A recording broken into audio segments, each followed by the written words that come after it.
Bien-aimés frères et sœurs en Christ, bonjour. Nous sommes à notre 7e semaine du temps pascal, année B. Et dès l'entrée de cette semaine, dès le début, on nous a parlé du choix de Matthias.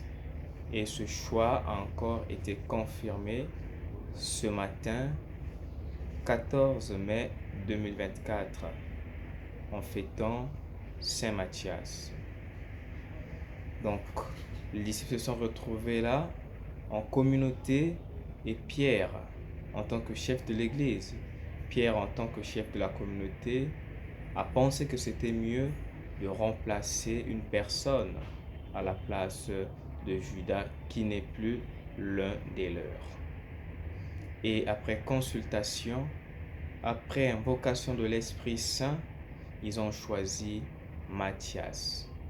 Matthias est devenu l'un des apôtres de Jésus après son ascension.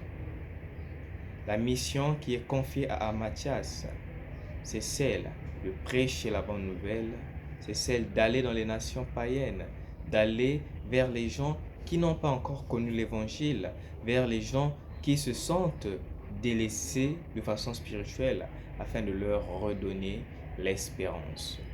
Le choix de Matthias nous interpelle en ce jour parce que toi et moi sommes aujourd'hui Matthias et Dieu a voulu que nous soyons dans la continuité, dans la suite de sa mission, de son évangélisation.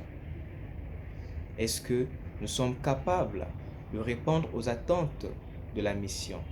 Est-ce que nous sommes capables de faire ce que le Seigneur, ce dont les apôtres attendent de nous, attendent de toi, attendent de moi?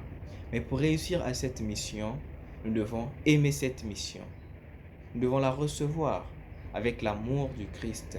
Et nous devons transmettre cet amour à nos frères et sœurs qui nous entourent et à ceux vers qui nous irons. Nous devons être unis à Dieu et être unis aussi à nos frères et sœurs qui nous ont précédés dans le domaine. Aujourd'hui, la mission ne se limite pas qu'à l'évangile. La mission se propage aussi dans nos milieux scolaires, ce qu'on appelle la morale. Quand tu vois ton frère, ta sœur dérangé pendant le cours, tu peux lui dire, mon frère, là nous sommes en train de travailler, arrête un peu avec ceci ou cela. Quand tu es au marché, tu vois qu'il y a un comportement malsain qui se produit ou qui se passe devant toi, tu interviens en disant, mon frère, ma soeur, ça ce n'est pas une bonne chose que tu fais. À l'hôpital, quand tu vois des gens dans des magouilles, dans des circuits bizarres, tu interviens en disant, mon frère, ma soeur, telle n'est pas la volonté de Dieu, telle n'est pas la bonne volonté que les hommes veulent. Alors seuls nous ne pouvons pas. Nous ne pouvons pas aimer tout d'un coup la mission qui nous est conférée. Nous ne pouvons pas tout d'un coup être unis à ces personnes vers qui on nous envoie. Mais que la grâce de l'Esprit Saint, la grâce du ressuscité nous fortifie.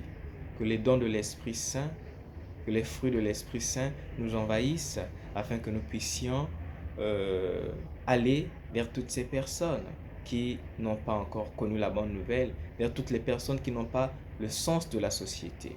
Que nous ayons aussi le courage, parce que si nous n'avons pas le courage, nous allons hésiter, nous allons dire, quand je verrai une personne jeter la bouteille dans la cour, je ne peux pas lui dire, peut-être que elle est de tel rang, elle est de telle catégorie sociale, elle va me faire des problèmes.